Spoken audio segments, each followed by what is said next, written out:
সিরাজগঞ্জের শাহজাদপুরে খাবার লবণে চেতনানাশক মিশিয়ে অজ্ঞান করে হিন্দু কমিউনিটির ৫টি বাড়িতে দুর্ধর্ষ চুরির ঘটনায় ৪ জনকে আটক করেছে পুলিশ।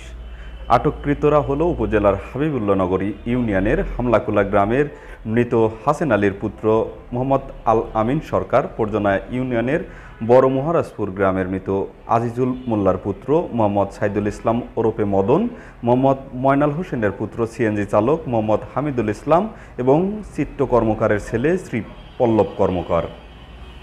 পরে আটককৃতদের দেওয়া তথ্যের ভিত্তিতে চুরির কাজে ব্যবহৃত একটি সিএনজি, স্বর্ণের দোকানদার পল্লব কর্মকারের দোকান থেকে ৫ ভরি ২ আনা স্বর্ণ, ৩ ভরি ৮ আনার রূপাসহ চুরির কাজে ব্যবহৃত সরঞ্জামাদি উদ্ধার করা হয়েছে।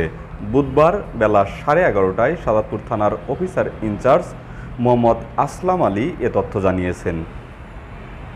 ওসি জানান, সংঘবদ্ধ চোরেরা অভিনব কৌশলে টার্গেট করা বাড়ির রান্নাঘরে ঢুকে লবণের মধ্যে চেতনানাশক মিশিয়ে দিয়ে যেত। রাতে সেই লবণ দিয়ে রান্না করা খাবার খেয়ে অচেতন হয়ে পড়লে সেই বাড়িতে ঢুকে লুট করে নিয়ে যেত।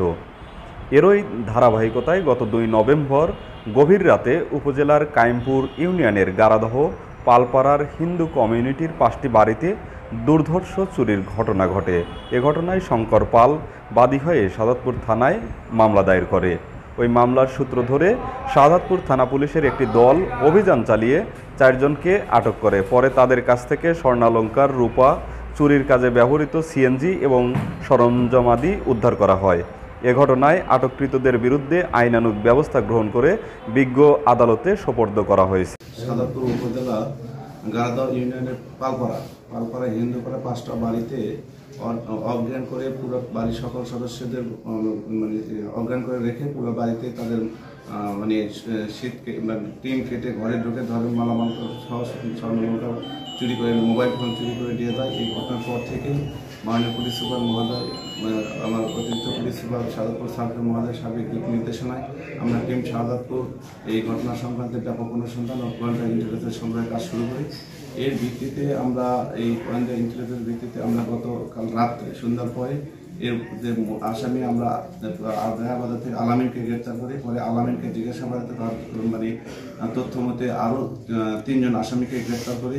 এই টোটাল ৪ জন আসামিকে গ্রেপ্তার করি এবং তাদের জিজ্ঞাসাবাদে পৃথক পৃথক স্থানে তাদেরকে গ্রেপ্তার করা হয় এবং এই আসামিকে গ্রেপ্তার করে জিজ্ঞাসাবাদ করে এই আসামিদের চুরির কাজে ব্যবহৃত যে তারা চলাচলের জন্য যে সিএনজি ব্যবহার করা হতো সেই সিএনজি উদ্ধার করা হয়েছে এবং এই সিএনজির ভিতর থেকে আপনারা ইতিমধ্যে দেখেছেন যে চুরির কাজে ব্যবহৃত যে টিন কাঠার যে কাঠার এবং অন্যান্য তালি ভাঙা, তালা ভাঙার যে সরঞ্জাম সেগুলো উদ্ধার করা হয়েছে এবং যে এই চোরের যে মোবাইল সেটাও উদ্ধার করা হয়েছে এবং এই আসামিগুলোকে জিজ্ঞাসাবাদ তারা বলছে যে স্বর্ণগুলো তারা চুরি করছিল সেই স্বর্ণগুলো আমাদের শাহজাদপুর বাজারে স্বর্ণকার হচ্ছে বিপ্লব কর্মকার, তার কাছে তারা বিক্রি করছে। এই ভিত্তিতে আমরা বিপ্লবকে অ্যারেস্ট করি। পরে বিপ্লবকে জিজ্ঞাসাবাদে পরে তাকে নিয়ে যেয়ে আপনাদের মিডিয়ার উপস্থিতিতে আপনারা দেখছেন আজকে স্বর্ণপট্টিতে আমরা এই স্বর্ণগুলো রিকভারি করি।